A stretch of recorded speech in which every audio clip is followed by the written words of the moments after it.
ಮೀನರಾಶಿಯವರು ಜೀವನದಲ್ಲಿ ಸಕ್ಸಸ್ ಆಗಬೇಕಾ? ಹಾಗಾದರೆ ಈ ಸಕ್ಸಸ್ ಸೀಕ್ರೆಟ್ ಫಾರ್ಮುಲಾನ ಖಂಡಿತವಾಗ್ಲೂ ಕೂಡ ನಿಮ್ಮ ಜೀವನದಲ್ಲಿ ಅಳವಡಿಸ್ಕೊಳ್ಳಿ. ಇದರಿಂದಾಗಿ ನೀವು ಕೂಡ ನಿಮ್ಮ ಜೀವನದಲ್ಲಿ ಅಭಿವೃದ್ಧಿ ಆಗ್ತೀರಾ. ಆ ಸಕ್ಸಸ್ ಸೀಕ್ರೆಟ್ ಏನು ಅಂತ ಹೇಳಿ ಪರಿಪೂರ್ಣವಾಗಿ ತಿಳಿಸ್ಕೊಡ್ತಾ ಇದ್ದಾನೆ. ಮೊದಲನೇ ಸಾರಿ ನಮ್ಮ ಚಾನಲ್ಗೆ ಬಂದಿದ್ರೆ ದಯವಿಟ್ಟು ಸಬ್ಸ್ಕ್ರೈಬ್ ಮಾಡ್ಕೊಳ್ಳಿ, ಹಾಗೆ ಬೆಲ್ ಐಕಾನ್ ಕೂಡ ಕ್ಲಿಕ್ ಮಾಡ್ಕೊಳ್ಳಿ ಅಂತ ಹೇಳ್ತಾ ಮೀನರಾಶಿಯವರ ಸಕ್ಸಸ್ ಸೀಕ್ರೆಟನ್ನು ಪರಿಪೂರ್ಣವಾಗಿ ತಿಳಿಸ್ಕೊಡ್ತೇನೆ. ಮೀನರಾಶಿಯವರು ಹೆಚ್ಚಾಗಿ ಫೇಸ್ ಮಾಡುವಂತಹ ಸಮಸ್ಯೆ ಅಂದ್ರೆ ತುಂಬಾ ಹತ್ತಿರದ ವ್ಯಕ್ತಿಗಳು, ತುಂಬಾ ನಂಬಿಕಸ್ಥ ವ್ಯಕ್ತಿಗಳು, ನೀವು ಅವರನ್ನೇ ಜೀವನ, ಅವರೇ ಸರ್ವಸ್ವ ಅಂತ ಅನ್ಕೊಂಡಿರ್ತೀರಿ. ಅಂತಹ ವ್ಯಕ್ತಿಗಳು ನಿಮಗೆ ತುಂಬಾ ಮನಸ್ಸಿಗೆ ನೋವನ್ನ ಕೊಡ್ತಾ ಇರ್ತಾರೆ. ಅದಕ್ಕೆ ವಿರುದ್ಧವಾಗಿ ನಿಮ್ಮ ಹಿಂದೆ ಪಿತೂರಿಯನ್ನ ಮಾಡಿ ಅವರೇ ನಿಮ್ಮ ಮನಸ್ಸನ್ನ ನೋವು ಮಾಡ್ತಾ ಇರ್ತಾರೆ. ಇದು ಮೀನರಾಶಿಯವರ ಅತ್ಯಂತ ದೊಡ್ಡ ಯುದ್ಧ ಅಂತ ಹೇಳಿದ್ರೆ ಕಮ್ಮಿನೇ. ಅವರು ಈ ಒಂದು ಯುದ್ಧದಿಂದ ಹೊರಬರೋದು ಹೇಗೆ? ಅವರಿಗೆ ಇಷ್ಟಪಟ್ಟಂತಹ ವ್ಯಕ್ತಿಗಳು ಅವರ ಮಾತನ್ನ ಕೇಳೋದಕ್ಕೆ ಏನ್ ಮಾಡಬೇಕು, ಅವರ ಒಂದು ಕೆಲಸ ಕಾರ್ಯಗಳಲ್ಲಿ ಅಭಿವೃದ್ಧಿ ಆಗೋದಕ್ಕೆ ಏನ್ ಮಾಡಬೇಕು, ಅವರ ಜೀವನದಲ್ಲಿ ಅಭಿವೃದ್ಧಿ ಆಗೋದಕ್ಕೆ ಏನ್ ಮಾಡಬೇಕು, ಎಲ್ಲವನ್ನ ತಿಳಿಸ್ಕೊಡ್ತೇನೆ. ಮೀನರಾಶಿಯ ಅಧಿಪತಿ ಗುರು. ಈ ಒಂದು ಗುರು ಮೀನರಾಶಿಯ ಅಧಿಪತಿ ಆಗಿರೋದ್ರಿಂದ ನೀವು ನಿಮ್ಮ ಜೀವನದಲ್ಲಿ ಎಂತಹ ಬೀಳನ್ನ ಎದುರಿಸಿದ್ರು ಕೂಡ ಎದ್ದು ನಿಲ್ಲುವಂತಹ ಶಕ್ತಿ 100% ಗುರು ನಿಮಗೆ ಕೊಟ್ಟೆ ಕೊಡ್ತಾನೆ. ಈ ರಾಶಿಯಲ್ಲಿ ಯಾರೇ ಹುಟ್ಟಿರ್ತಾರೆ ಅವರಿಗೆ ಸಿಕ್ಸ್ತ್ ಸೆನ್ಸ್ ಅನ್ನೋದು ತುಂಬಾ ಚೆನ್ನಾಗಿ ಕೆಲಸವನ್ನ ಮಾಡ್ತಾ ಇರುತ್ತೆ. ನಂಬಿಕೆಯೇ ಜೀವನ ಅಂತಕ್ಕಂಥದ್ದು ಈ ಒಂದು ಮೀನರಾಶಿಯವರು ತಮ್ಮ ಜೀವನದಲ್ಲಿ ಅಳವಡಿಸಿಕೊಂಡಿರ್ತಾರೆ. ಎಲ್ಲರನ್ನ ಕೂಡ ಸುಲಭವಾಗಿ ನಂಬ್ತಾರೆ.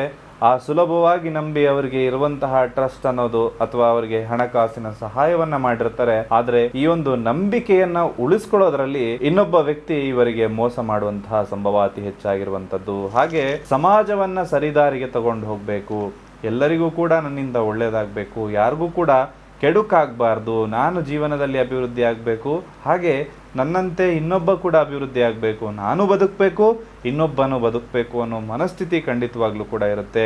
ಒಳ್ಳೆ ದಾರಿಯಲ್ಲಿ ಹೋಗಬೇಕು. ಅಡ್ಡದಾರಿಗಳು ಸುಮಾರು ಸಿಗುತ್ತೆ ಜೀವನದಲ್ಲಿ, ಆದರೆ ಒಳ್ಳೆ ದಾರಿಯಲ್ಲಿ ಹೋಗಬೇಕು, ಸರಿ ದಾರಿಯಲ್ಲಿ ಹೋಗಬೇಕು ಅನ್ನೋ ರೀತಿಯಲ್ಲಿ ಮೀನರಾಶಿಯವರ ನಡತೆ ಇರುತ್ತೆ. ಖಂಡಿತವಾಗ್ಲೂ ಒಳ್ಳೆ ರೀತಿಯಾಗಿರ್ತಕ್ಕಂತಹ ಮನಸ್ಥಿತಿ ಇರುವಂತದ್ದು. ಅತಿಯಾದ ನೋವನ್ನ ಸಹಿಸುವಂತಹ ಶಕ್ತಿ ಈ ಪ್ರಪಂಚದಲ್ಲಿ ದೇವರು ಯಾರಿಗಾದ್ರೂ ಕೊಟ್ಟಿದ್ರೆ ಖಂಡಿತವಾಗ್ಲೂ ಅದು ಮೀನರಾಶಿಯವರಿಗೆ ಮಾತ್ರ. ಅವರು ಮನಸ್ಸಿಗೆ ಆಗುವಂತಹ ದುಃಖ ಅತೀವವಾದಂಥದ್ದು. ಆ ದುಃಖವನ್ನ ಸಹಿಸಿಕೊಳ್ಳುವಂತಹ ಶಕ್ತಿ ಖಂಡಿತವಾಗ್ಲೂ ಮೀನರಾಶಿಯವರಿಗಿರುತ್ತೆ. ಅದೇ ರೀತಿಯಲ್ಲಿ ದೈಹಿಕವಾಗಿ ಆಗುವಂತಹ ನೋವುಗಳನ್ನು ಕೂಡ ಖಂಡಿತವಾಗ್ಲೂ ಈ ಒಂದು ಮೀನರಾಶಿಯವರು ಸಹಿಸಿಕೊಂಡಿರ್ತಾರೆ.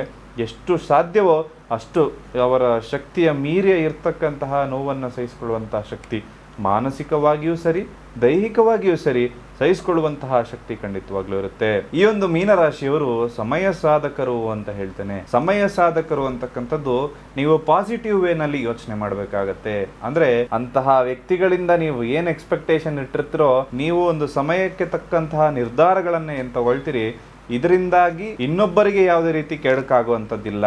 ಇದರಿಂದಾಗಿ ನಿಮ್ಮ ಒಳಿತಿಗಾಗಿ ನೀವು ಈ ನಿರ್ಧಾರವನ್ನು ಬದಲಿಸಿಕೊಳ್ಳುವಂತಹ ಮನಸ್ಥಿತಿಯನ್ನು ಹೊಂದಿರ್ತೀರಿ. ಅಂದರೆ ನೀವೀಗ ಒಂದು ಸ್ಟಾಕಲ್ಲಿ ಇನ್ವೆಸ್ಟ್ ಮಾಡಿದರೆ ಆ ಸ್ಟಾಕ್ ಬೀಳ್ತಾ ಇದೆ ಅಂತಂದಾಗ ಕರೆಕ್ಟ್ ಟೈಮಿಗೆ ಆ ಸ್ಟಾಕಿಂದ ದುಡ್ಡು ತೆಗೆಯುವಂಥದ್ದು ಕೂಡ ಒಂದೊಳ್ಳೆ ನಿರ್ಧಾರ ಅಂತ ಹೇಳುವಂಥದ್ದು. ಈ ಸಮಯದಲ್ಲಿ ಬೇಕಾದಂತಹ ಡಿಸಿಷನ್ ಅಂದರೆ ಸಮಯಕ್ಕೆ ಸರಿಯಾಗಿರುವಂತಹ ಡಿಸಿಷನ್, ಸಮಯ ಸಾಧನೆ ಅಂತಕ್ಕಂಥ ಪದ ಬಳಕೆಯನ್ನು ಇಲ್ಲಿ ಮಾಡಿರುವಂತಹ ಉದ್ದೇಶ ಅದೇ.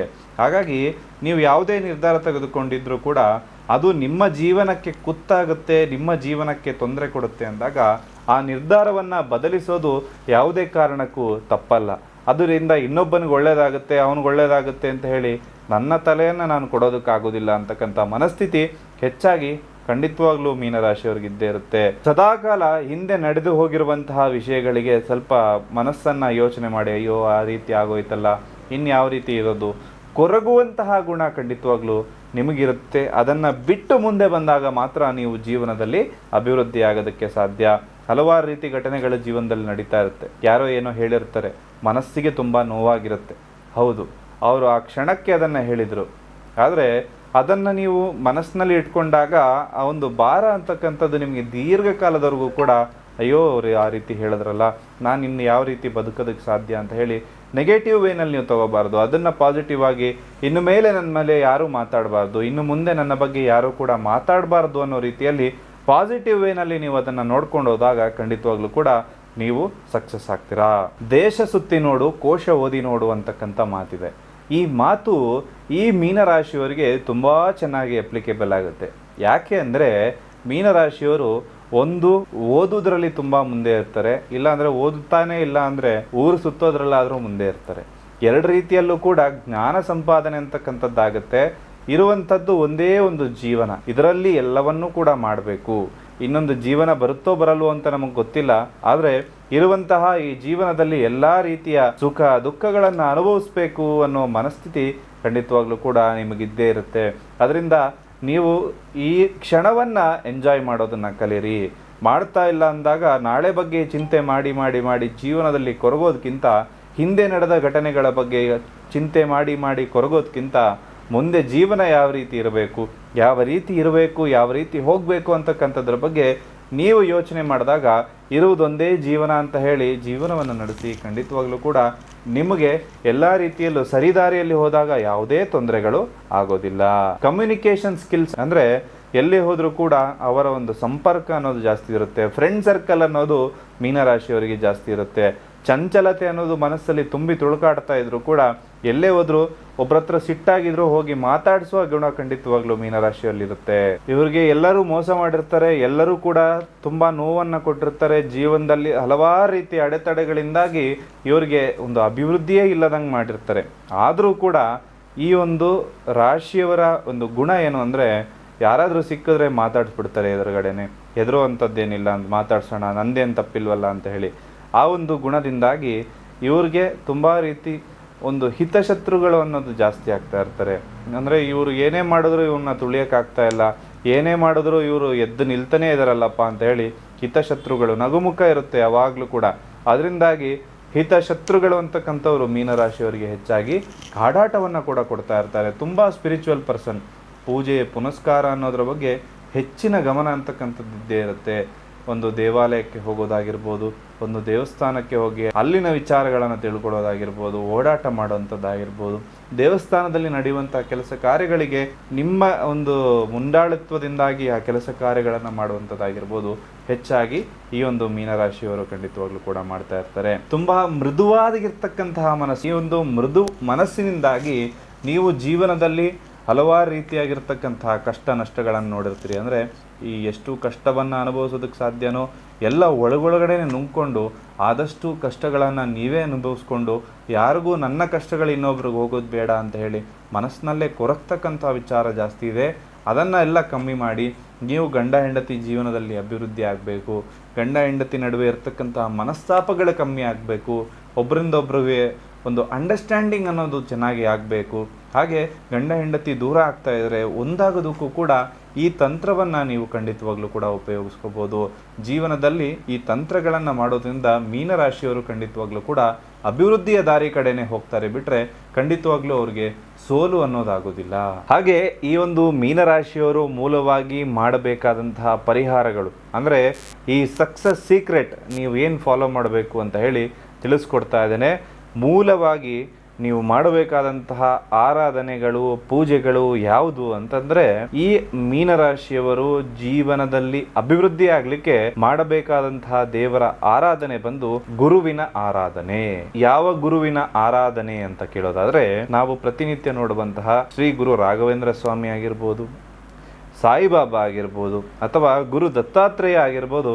ಇದರಲ್ಲಿ ನೀವು ಯಾವ ಗುರುವನ್ನ ಬಹಳ ಇಷ್ಟಪಡ್ತಿರೋ, ಯಾವ ಗುರುವನ್ನ ಬಹಳ ಪೂಜಿಸ್ತಿರೋ ಅಂತಹ ಗುರುವಿನ ಪೂಜೆಯನ್ನು ಈ ಮೀನರಾಶಿಯವರು ಪ್ರತಿ ಗುರುವಾರ ಮಾಡಬೇಕಾಗತ್ತೆ.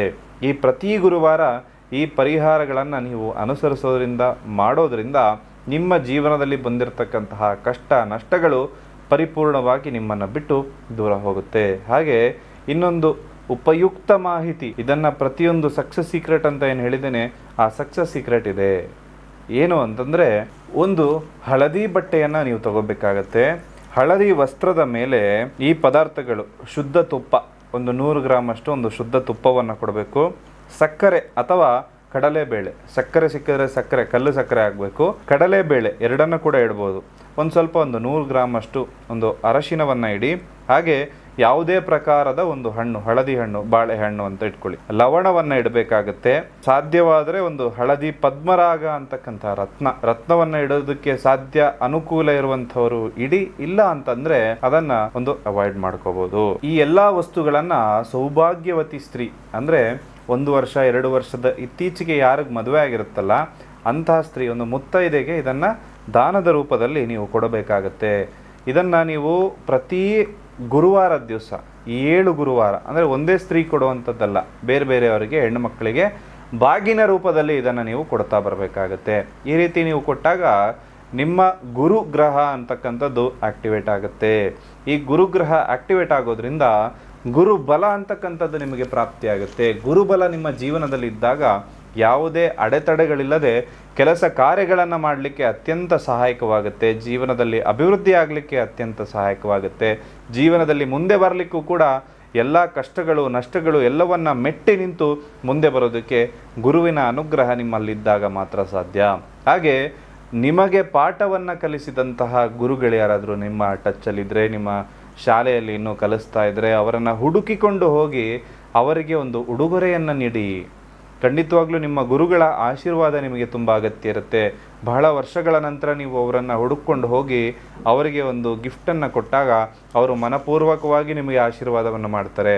ಯಾವುದೇ ಗುರುವಿನ ಆರಾಧನೆ ಮಾಡಿ, ಆದರೆ ಈ ಗುರು ನಮಗೆ ವಿದ್ಯೆಯನ್ನು ಕಲಿಸಿಕೊಟ್ಟಂತಹ ಗುರು ಏನಿರ್ತಾರಲ್ಲ ಅವರ ಸ್ಥಾನವನ್ನು ತುಂಬೋದಕ್ಕೆ ಯಾರಿಂದನೂ ಕೂಡ ಸಾಧ್ಯ ಇಲ್ಲ. ಇಂತಹ ಗುರುಗಳಿಗೆ ಇದನ್ನು ದಾನದ ರೂಪದಲ್ಲಿ ಅಥವಾ ಗಿಫ್ಟ್ ಮುಖಾಂತರದಲ್ಲಿ, ಈಗ ನಾವು IT ಕೆಲಸದಲ್ಲಿರಬಹುದು, ಅಲ್ಲಿ ನಮಗೆ ಕೆಲಸ ಹೇಳಿಕೊಟ್ಟಂತಹ ವ್ಯಕ್ತಿಗಳು ಯಾರಾದಿದ್ದರೆ ಅವ್ರಿಗೂ ಕೂಡ ಈ ಸಹಾಯವನ್ನು ಮಾಡಬಹುದು. ಗುರು ಅಂತ ನೀವು ಯಾರನ್ನು ನೋಡ್ತಿರಲ್ಲ ಅಂತಹ ವ್ಯಕ್ತಿಗೆ ನೀವು ಸಹಾಯವನ್ನು ಮಾಡಿ ಒಂದು ಗಿಫ್ಟನ್ನು ಕೊಡಿ. ಅವರೇನಾದರೂ ಕಷ್ಟ ಅಥವಾ ಒಂದು ಫೈನಾನ್ಷಿಯಲ್ ಕ್ರೈಸಿಸಲ್ಲಿ ಏನಾದರೂ ಇತ್ತು ಅಂದರೆ, ನಿಮಗೆ ಚಿಕ್ಕ ವಯಸ್ಸಲ್ಲಿ ವಿದ್ಯೆಯನ್ನು ಹೇಳಿಕೊಟ್ಟಿರ್ತಾರೆ, ಅವ್ರಿಗೇನಾದರೂ ಸಹಾಯ ಮಾಡಬೇಕು ಅಂತ ನಿಮ್ಮ ಮನಸ್ಸಿಗೆ ಬಂದಾಗ ಖಂಡಿತವಾಗ್ಲೂ ಮನಪೂರ್ವಕವಾಗಿ ನಿಮ್ಮ ಕೈಯಲ್ಲಿ ಏನಾಗುತ್ತೋ ಅದನ್ನು ಮಾಡಿ. ಖಂಡಿತವಾಗ್ಲೂ ಈ ಒಂದು ಮೀನರಾಶಿಯವರು ಯಾವುದೇ ಕಾರಣಕ್ಕೂ ಜೀವನದಲ್ಲಿ ಅಭಿವೃದ್ಧಿ ಆಗೋದಕ್ಕೆ ಯಾರಿಂದ ಕೂಡ ತಡೆಯೋದಕ್ಕೆ ಸಾಧ್ಯ ಇಲ್ಲ.